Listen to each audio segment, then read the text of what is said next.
bari bafite umurozi wabasengereje wihinduye karakajyayo babonye ipusi yinjiye mu rusengero yego pastori nuwambaje rega umushumba w'ururembo rwa Rubavu ubu wambashira kuyobora ururembo rw'amajyaruguru ni ucyo gihe ari umupastori yego pastori bati yo pusi ntibacike we mufatiyo pusi ntibacike pusinje mu rusengero ntibacike we ikata muzu y'urugi bayikataho ikata mu bacuranzi bayikata urukweto ayitera bayi nka data noneho ya pusi bayiteye niba ari urukweto niba ari ibuye ihita ipfira mu rusengero ipfira ku rusengero aho ngaho ipusi ipfira ku ruhimbi ipusi ipfira ku rusengero baravuga ati turakwishe wa pusi we turakwishe uzakurikiyeho aho wa murozi yari aryamye yego wasengeraga kuri getorero yego nawe yahise apfa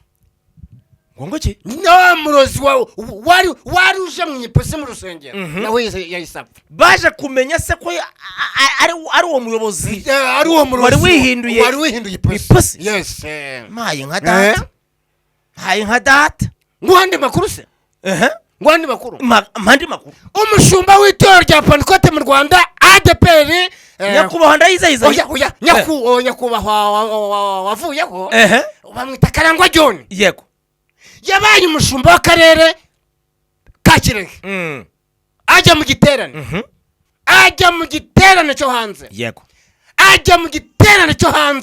abaririmbyi baracuranga shakera baracurangaga wani muziki sha bakoraga mu njyana bagakora mu njyana kumva utuntu turarimba ukumva utuntu umunwa bari teri chorus sha ukumva hari utuntu turi kukuzenguruka mu mubiri yes niko byagenze aho ngaho rero ikibungo korari maze kuririmba baje babona imbeba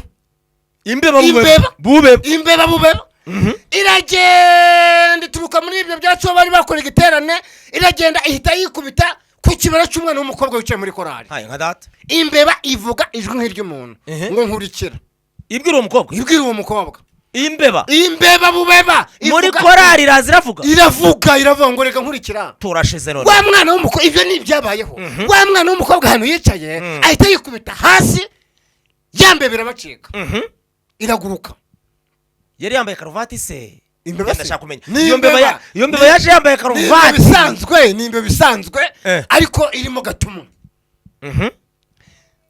pastori Karangwa niwe ufite mikoro yego aravuga ati abanyamasengesho abanyamwuka ba pastori hatabuzemo n'umwe bafite mu mutima inzira z'Isiyoni yego ndafashijwe we haleluya amina noneho bagota wa mwana w'umukobwa yego abahanuzi baramugota bakubita igicaniro cy'ikorasi yego ikorasi bashyiramo isengesho barwa bati turashaka ko bimenyekana hejuru y'imbaraga z'abadayimoni hari imbaraga z'Imana hejuru y'imbaraga z'abapfumu yego hari imbaraga z'Imana hejuru y'imbaraga z'abarozi hari imbaraga z'Imana yego ubwo kandi bari gukubita amasengesho bamuzenguruka yamufiririzo bamuzenguruka yego wa mwana w'umukobwa hano yari aryamye amera nk'utsimbutse arazuka amera nk'utsimbutse noneho baramati ubaye iki urumva umeze ute yego wa mwana w'umukobwa amena amabanga ati ngewe narindi mu cyumba mbohesheje amaboko n'amaguru iminyururu ati ubu niho mvuye uko mwagendaga musenga iminyururu yamvagaho yego no ku maguru no ku maboko izo zari imbaraga z'Imana nibwongeza ahangaha umva imbaraga z'Imana tuvuga umfasha wabyumvishe umva icyanga cy'umwuka wera babandi bari babikoze nabo muri famiye y'uwo mukobwa bari bari gupfa imirya bari gupfa amasambu bari gupfa amasambu yego tubivugiye iki rero kuri uyu mupasitori mu murimo w'Imana abarozi barahari barogiye ku rusengero reka nongere mbasuhuze mbifurije amahoro y'Imana abameze neza ndetse namwe mutamerewe neza mwese nimugire gukomera Imana iracyari yayindi ivuga bikagira guterura ivuga bikaba yategeka bigakomera hanyuma rero abantu bacu tugaruke mu ijwi ry'ituze sibyo oya ni mwijwi ryituze turababaye turababaye tugarutse tutuje bitewe n'agahinda n'umubabaro tugize nyuma y'inkuru itugezeho nyuma y'inkuru itugezeho ntago twavuga n'ijwi rirerire tugomba kwifatanya n'uyu muryango wagize ibibazo yego abo tukimara kwinjira muri kino kiganiro reka tubashe kuba twabanza kugezaho abantu incamake zituzanye hano kugira ngo bataza kugenda bibaza ngo kuki turi kubarambira mu by'ukuri ni inkuru ibabaje ni nayo itumye turara hano muri studio ngira ngo ni inkuru itugezeho y'umupastori ubwo bivuzwe ko umupastori muri ADPR bitabashe kuba byarangira neza birababaje biteye n'agahinda nkuko wari ubivuze umupastori wa ADPR ntago ngo bibashe kuba byagenda neza ntago byagenze neza kuko yaravuye gutanga igaburo ryera uri kumva yageze ku rusengero mu gitondo bamuhaga cyaye yinjira mu rusengero itanu rya mbere rasoza itanu rya kabiri rigera muri igaburo ryera ye bakora n'imihango wera w'igaburo ryera bavuye mu rusengero bajya kumwakira bamukabazana tuzi dushyushye bamwogereza ibirenge basangira amafunguro asabira abadiyakoni umugisha yego ariko avuye ku rusengero byamubayeho birababaje biteye n'agahinda bivuze ngo abantu mudukurikiye abarozi bakoze amabara baroze umupastori ku munsi wo kuba amaze kubaha ifunguro ryera nawe reba abarozi batagira impuhwe pastori wabahaye igaburo ryera yego biba baramurangije abarozi ariko shareka nkubwira ADPR bayivuze nabi abantu bararakara ariko reka nkubwire ADPR yacumbikiye kuko abantu babi birababaje Yesu ngo abo yagiriye neza abo yagaburiye niba bamuhemukiye iyo urebye muri iki gihe usanga mu itorero rya Pantekote mu Rwanda ADPR harimo abarozi none se reka tugaruke noneho Rora uyu mugabo bivugwa ko yaramaze kuba yatanga ifunguro ryera akaba bivugwa ko ubu tuvugana ari muri koma bitewe kandi uburwayi bwe utararenga aho ngaho kandi uburwayi bwe ntabwo buramenyekana wongere wibuke ngo ubu burwayi butumye uyu mupastori aboneka muri koma aka kanya yaje gutanga ifunguro ryera ari muzima yigenza nta bicurane nta kinataka aza atashya amaze gutanga ifunguro ryera nibwo bumvishije ngo umupastori agiye muri koma ataragera no mu rugo oya ngo yari gutaha avuye ku igaburo ryera ariko bamanza umuntu waguhaye amakuru yeguhaye gice reka ngewe nyirambure yose kagira inkuru nukuvuga ko uyu mupastori bamwita pastori François yes ni pastori François yego nibyo noneho yaravuye gutanga igaburo ryera ku itorero rya Ruhangiro ubwo tuvuga ngo turi mu nce z'iburengerazuba ni muri paruwase y'iki gihe ya Gisenyi ubu ni paruwase ya Gisenyi cyangwa se ni Rubavu oya ni Gisenyi cyane Rubavu ni Rubavu naho ngaho ni paruwase ya Rubavu ni paruwase Rubavu ni Gisenyi kubera ko akarere ka Rubavu kitwe nyine akarere ka Rubavu kandi paruwase zagiye zitiranwa n'akarere ubwo rero paruwase yitwa Rubavu yego noneho bivugwa ko yaravuye ku rusengero abadiyakoni baramuherekeza rwose kwakundi pastori wacu bamwogereza ibirenge Imana iguhumugisha bakamucisha mu gikari bamutongereye avuye ku rusengero gusa ubwo yari mataha yageze aho ngaho hafi aho ngaho yatandukanye n'abadiyakoni bisubiriye ku rusengero gutya bagiye muri gahunda zabo ahita yikubita hasi ngo ahita ajya muri koma ajya muri koma reka tuvuge iki kintu badiyakoni bo kwiri torero yaravuye gutanga ifunguro ntabwo tubatunze urutoki ngo tubavuge nabi ntabwo tubatunze urutoki ariko nundi wese ahita yibaza icyabaye ni igiki niba pastori yaje ari muzima agaterana ari muzima agatanga igaburo ryera ari muzima mukamusezerera ari muzima gute atageze mu rugo ari muzima iki si ikibazo se wihita mwibaza iki ni ikibazo gikomeye mwabisobanura muti ahubwo nyubukije kino kintu tubona kubwira abadukurikiye yego wari uzi ko iyo umuntu agusezeyeho ngo urabeho wamusubiza ngo iki urabeho abatashye ndakanyako uzi ko wamusubiza urabeho nawe maye nka data tujyaneyo urabeho umubwiye ngo uri kumva ndamukanya avango urabeho ntituzongera kubonana ubwo ngo hari ibintu agushumikiye ariko umubwiye ngo urabeho nawe ngo biramugarukira ngo ngaho ngo ngaho bayi ngo ngaho namubwiye ati ngaho nawe guma n'ibyawe gukurikira wenyine uri kumva ko birababaje kandi biteye n'agahinda. Yego. Hanyuma rero reka duse nk'abagaruka muri iyi nkurora abantu bari kujya bibaza ngo mu itorero rya DPR ntago abantu b'abarozi bakihaba, abandi bakongera kuvuga ngo nyuma y'uko umwuka wera azimijwe abahanuzi abarondozi bakaba batagikora ngo abarozi barushijeho kwisanzura mu nsengero. Oya njyewe nza ahantu barozi igaburo ryera, barozi igaburo ryera. Ubwo baroze umubiri wa Kristo, itorero barozi igaburo ryera, baroze umubiri wa Kristo, barozi n'amaraso ya Kristo. Ubwo ni Kristo baroze baroze igaburo ryera.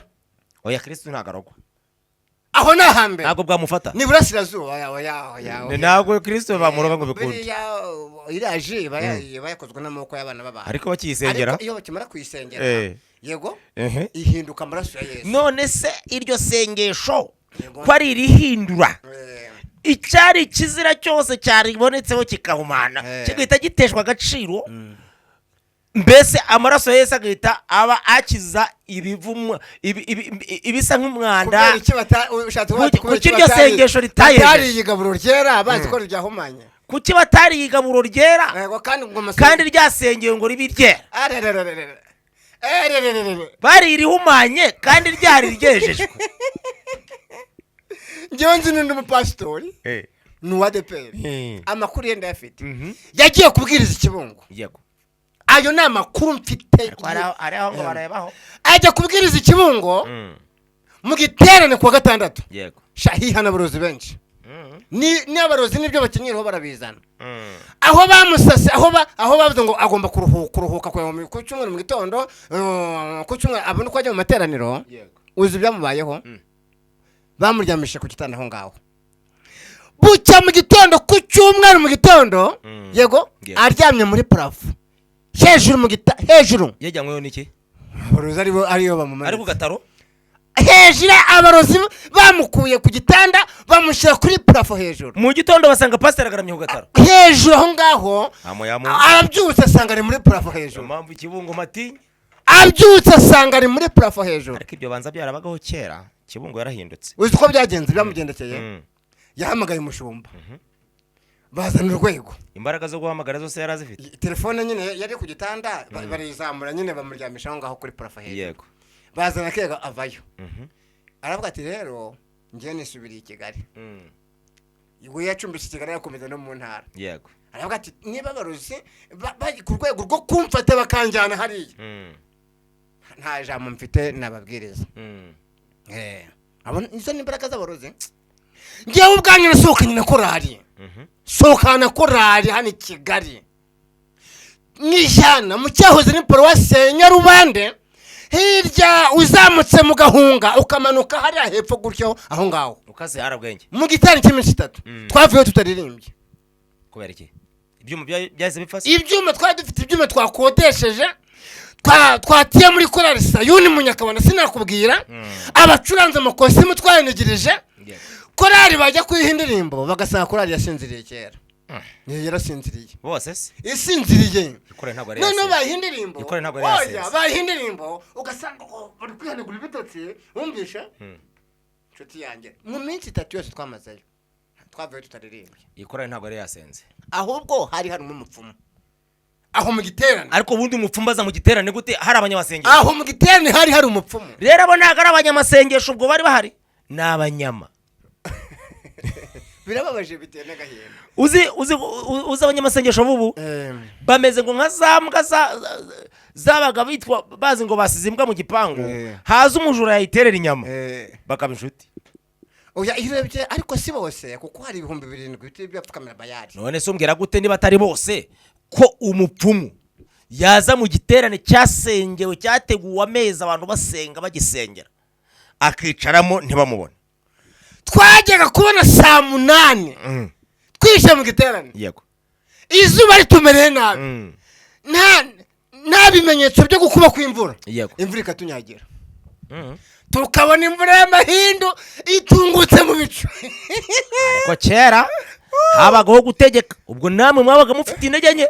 inshuti yanjye twarasenze umvishe ngo imvura nihagarare imvura yenge guhagarara ni ukuri kw'Imana ntago mwabaye nka Eliya ngo turi kuvuga ko abarozi batwinjiranye muri rusange hano i Kigali rero hano mu mujyi wa Kigali aha mu mujyi wa Kigali aha mu mujyi wa Kigali yego hari urusengero rumwe bakoze amasengesho iminsi 7 yego y'ububyutse ariko y'amasengesho afatika Imana irigaragaza ite kandi bari bafite umurozi wabasengereje wihinduye karakajyaye babonye ipusinje mu rusengero yego pastor nuwambaje rega umushumba w'ururembo rwa Rubavu ubu wambashira kuyobora ururembo rw'amajyaruguru ni ucyo gihe ari umupastor yego pastor watiyo pusi nibacike we mufatiyo pusi nibacike pusinje mu rusengero nibacike we ikata muzu y'urugi bayikataho ikata mu bacuranzi bayikata urukweto ayitera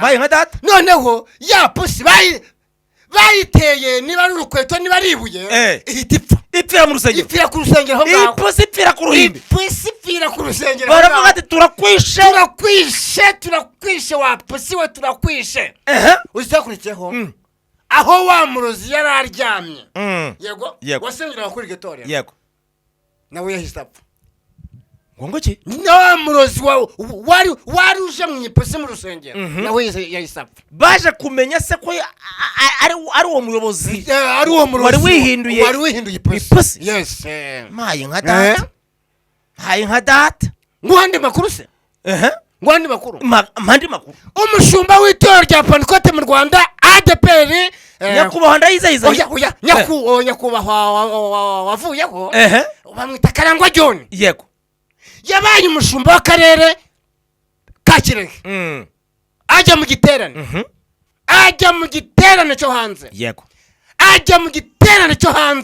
abaririmbyi baracuranga shakera baracurangaga wana muziki sha bakoraga mu njyana bagakora mu njyana kumva utuntu turarimba ukumva utuntu umunwa bari teri chorus sha ukumva hari utuntu turi kukuzenguruka mu mubiri yes niko byagenze aho ngaho rero ikibungo korari maze kuririmba baje babona imbeba iragenda ituruka muri ibyo byatso bari bakora igiterane iragenda ihita yikubita ku kibara cy'umwana w'umukobwa wicaye muri korari nka data imbeba ivuga ijwi nk'iry'umuntu ngo nkurikira ibwira uwo mukobwa imbeba bubeba muri korari iravuga ngo reka nkurikira turashize none wa mwana w'umukobwa ibyo ni ibyabayeho wa mwana w'umukobwa hano yicaye ahita yikubita hasi yambeba irabacika iraguruka yari yambaye karuvati se imbeba ndashaka kumenya iyo mbeba yaje yambaye karuvati ni imbeba bisanzwe ariko irimo gatumu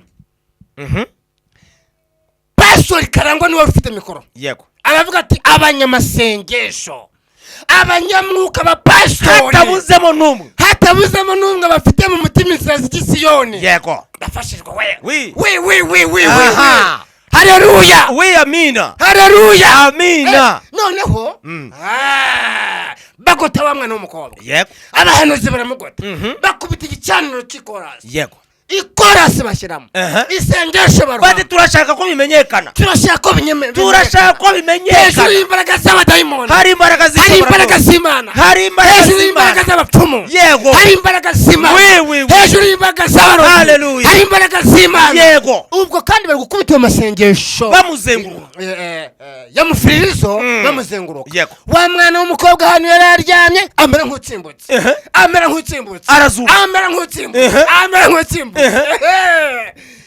noneho baramati ubaye iki urumva umeze ute yego wa mwana w'umukobwa amena amabanga ati njyewe narindi mu cyumba mbohesheje amaboko n'amaguru iminyururu ati ubu niho mvuye uko mwagendaga musenga iminyururu yamvagaho yego no ku maguru no ku maboko ubu nibwongeza ahangaha umva imbaraga z'Imana tuvuga umfasha wabyumvishe umva icyanga cy'umwuka wera babandi bari babikoze nabo muri famiye y'uwo mukobwa bari bari gupfa imirya bari gupfa amasambu yego tubivugiye iki rero kuri uyu mupasitori mu murimo w'Imana abarozi barahari barogiye ku rusengero ariko umwuka aravuze ngo ntago azapfa uyu mushumba oya ntago agipfuye Pastor François yongera abeho mu izina rya Yesu yakoreye Imana dore rero amaparuwasi yayoboye paruwase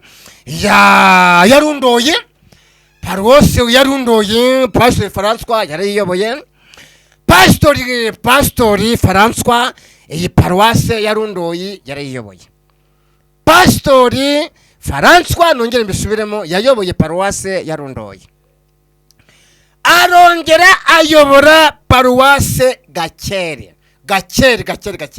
yayoboye paruwase Gakeri. Iyi paruwase ya Gakeri yarayiyoboye iri hirya gato ya sitasiyo hariya ni paruwase nziza rwose bujuje ibisabwa hano kuri paruwase ya Gakeri hari abadiyakoni beza baza kurangura i Kigali hari abadiyakoni beza ubushize ubwo najyagayo maze kubwiriza icyaka cyaranyishe umudamu rwose anzanira amazi namusabiye umugisha aragenda muri bira ahita azana agacupa k'amazi ati nywa ushira inyota neza kuko imaze kubwiriza imbaraga ibikuvuyemo muri rusange yayoboye paruwase ya Mahoko Pastor François yayoboye paruwase ya Mahoko muri rusange hanyuma rero sori mwihangane yamatera dukubita icyokere kiratu neza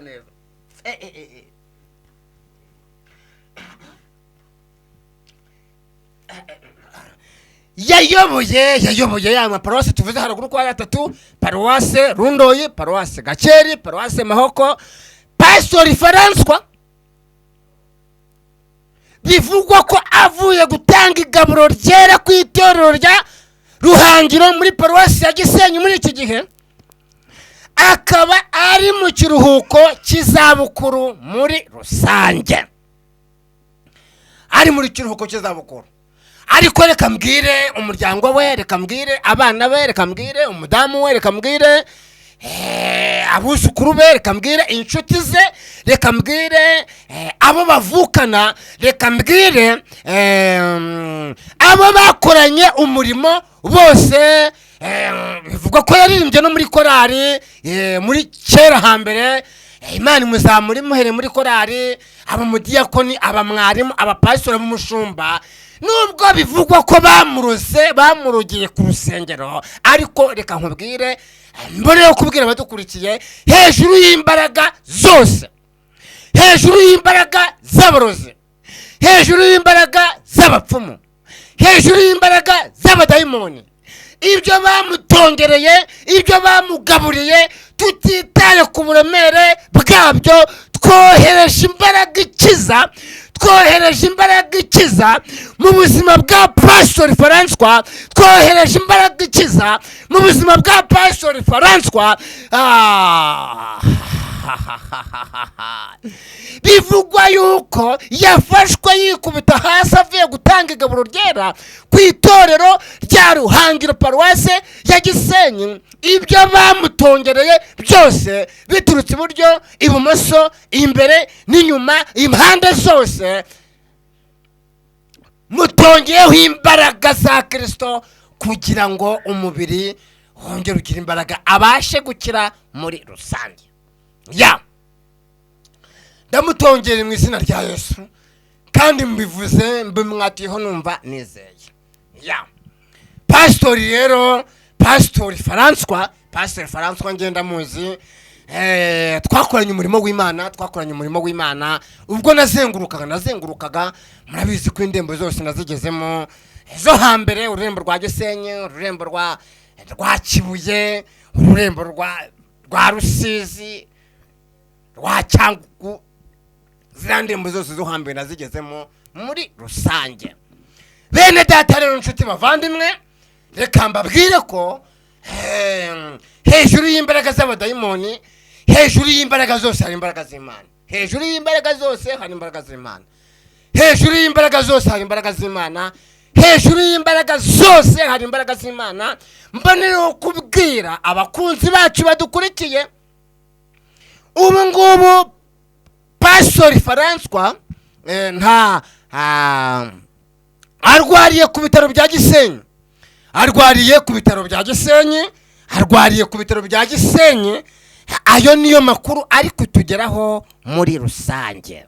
Arwariye ku bitaro bya Gisenyi, niho arwariye, ariko dufatikanye gusenga kuko arwajwe n'umushumba uyoboye itorero rya Ruhangiro. Guhera ku cyumweru uwo mushumba yari yasuye uwo mushumba w'itorero aho ngo rya Ruhangiro, yari yamuhamagaye kugira ngo azamufashe gukora umuhango wera w'igaburo ryera ngo aganize n'abakirisitu ijambo ry'Imana. Kuva uwo munsi rero n'ukimuriho arakumva ko ntago byoroshye, ariko nubwo bimeze gutyo mu ijuru hari Imana muri rusange.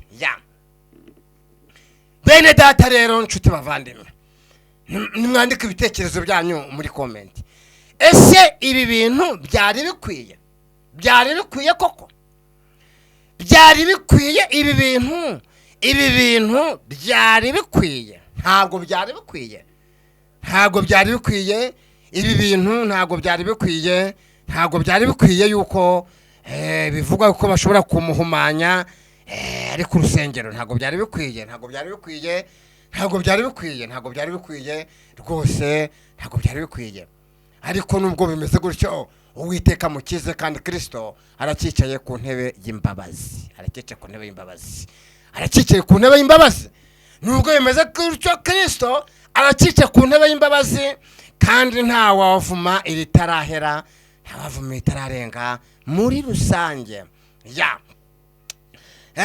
Byashoboka kuba wakenera nimero za pastor umurwaje, byashoboka kuba wakenera kumusengera, uramutse ukeneye nimero z'umurwaza, wadutelefona kuri izo nimero ziri munsi aho ngaho ikiganiro, ubundi natwe tukaziguha kuri WhatsApp cyangwa tukazikubwira 5 ariko musengere Pastor François arwariye ku bitaro bya Gisenyi, niho arwariye muri rusange. Tugera ku musozo, niki ushobora kubwira abadukurikiye? Kugira ngo tugere ku musozo, ngewe icyo nabwira abantu badukurikiye nuko nababwira ngo ntibirare, kuko abavuga ngo Yesu ashimwe, abavuga ngo mwami ntabwo ariko bose ari abajya mu ijuru, harimo n'intumwa za Satani zivanze mu ntama z'Imana. Rero bityo nimubona abantu benshi bari kugenda bavuga ngo umurimo w'Imana ukomeje kudogera, nimugire ngo nuko Imana itajyahara, ahubwo nuko ibirura byarivanze. So twibutse abantu ko no mu mujyi wa Kigali ahazwi nko mu Gasyata haherutse kuvugwa sakwe y'umuntu w'umurozi ngo warazengereje abakristo. Rero bivuze ngo saha gusa hari n'ahandi. Ubu hari abantu badukurikiye bahise bibuka ngo iwacu naho hari umurozi watuzengereje, abandi nabo atubabona atuzibafuze runaka.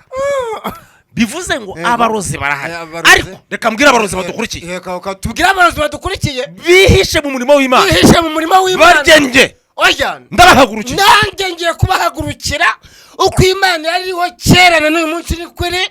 Imbaraga zayo ziracyuzuye kandi Imana icyakorera mu bantu nkuko yakoreraga muri Eliya, natwe dukoreramo cyane. Yes, tuzabavuga igihe tuzababonera cyose, ntabwo tuzabyihanganira. Oya, kubavuga gusa, tuzabamenaguzija imbaraga z'ibyanditswe byera. Reka dushimire abantu bari kumwe natwe, reka dushimire abantu bari kumwe natwe byacu. Nakagaruka ariko basengere pastor niba na ngombwa. Ahubwo ikintu navuga sose, abantu bazi uyu mupastori bakoranye nawe umurimo w'Imana, guhera ari umudiyakoni, ubwarimu, pastori, umushumba, kugeza uyu mwanya ari mu kiruhuko cy'izabukuru. Reka kuba uri mu kiruhuko cy'izabukuru ntabwo bivuze ko utakiri mugenzi wabo. Uri umwana w'Imana, reka nawe udasaza, uri umushumba, ntawe udasaza, ukiri umushumba, kuko niba bakwifashije kujya gutanga igaburo ryera, egara amavuta y'Imana, mwuka wera babukuziho. Rero abakoranye n'uyu mugabo bose tubabwire ngo nibakomere, ariko banamugireho basure umuntu. inshuti zibonera mu kibazo, mu makuba, inshuti ibonera mu byago, arwariye ku bitaro bya Gisenyi, basimbuke ndetse rega n'ubuyobozi bw'itorero by the way. Ariko si ubuyobozi bw'itorero nabwo ni bumutekerezeho. Nyakubahwa regional umushumba w'ururembo rw'iburengerazuba, nawe buriya yitwa ni umushumba w'ururembo rw'iburengerazuba, yitwa Reverend Pasteur, ni mugenzi we. Irindi zina turyohore, irindi zina katurete mu byubahiro byanyu nyakubahwa mushumba w'ururembo. Uyu mukozi w'itorero yakoreye itorero, nubwo muri iyi minsi ari mu kiruhuko cy'izabukuru, ariko mwari mukimwifashisha mu nshingano z'itorero akabadepana. Noneho n'abariya bapastori bayoboye Mahoko, kuko paroisse ya Mahoko na Rugerero hose yarahageze, ni paroisse zegeranye. Paroisse ya Rundoye Gakeri aho hose ni paroisse zegeranye. Abo bose bakoranye umurimo w'Imana, nibasimbuke bamugereho muri rusange. Reka tubabwire ngo ibiganiro byacu nakagaruka, kandi Imana ikomeze turindire umupastori, ubuzima buzima, ibyamufashe bimurekure mu izina rya Yesu turategetse. mu izina rya Yesu Kristo, amen.